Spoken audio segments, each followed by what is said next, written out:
quick update video. I couldn't see a way to make the original Jeep shifter work, which I thought I wouldn't because the cable's too short and it came out right by the firewall, about right there.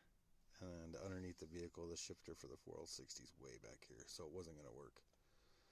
I even tried to get the Trailblazer cable to work with the old shifter. It's way different sized. I knew this in the beginning, so I went ahead and ordered the Trailblazer shift assembly and the cable and the bracket for the trans. It's all mounted in now. Another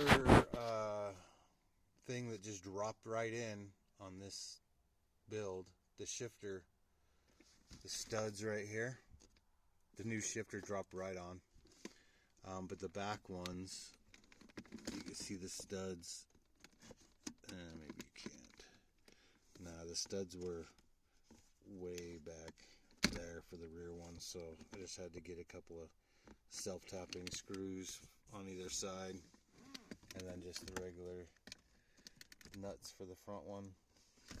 Shifter cable mounted. It runs just like the Trailblazer. It runs, let's get the light. It runs, why do we keep darkening that? It runs over there underneath the carpeting, down through a hole in the floor, which was already there in the Jeep, and then it loops underneath and then comes back to the transmission. I'll go under and show you in just a minute. The only thing that kind of sucks is the shifter's back about an inch or so farther than I would have liked it. It's still going to work just fine. Let's put this back on real quick.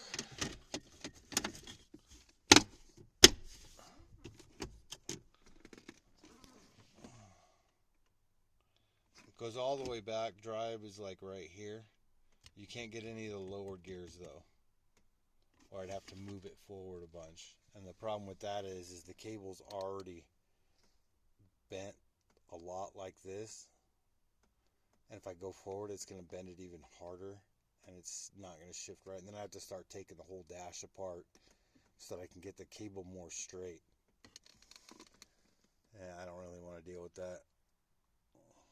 I can get one of the lower gears, third gear or whatever's underneath drive, but no more after that. It should be good enough for daily driving. It's never going to come out of drive anyways. Now I'll pop underneath the car. Oh, I'm going to get a universal shift boot to go in here. And then this hole is where the 4x4 selector used to go. I'm going to try to find a two-wheel drive panel that has an extra cubby here, or a panel that goes over it, or I'll just make a panel to cover that up. I don't want to leave the 4x4 shifter in there when there's no four-wheel drive, so people don't get confused. So let's go underneath the car. Let me show you the shifter situation. Alright, so there's the hole in the floor that the shifter cable comes through, and I still have the rubber grommet there. It just needs to get put back in its hole, the one that came with the Trailblazer.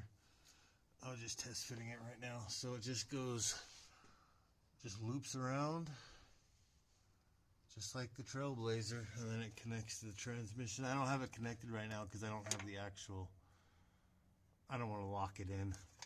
If I lock it in, it's going to be a bear to get it back out again.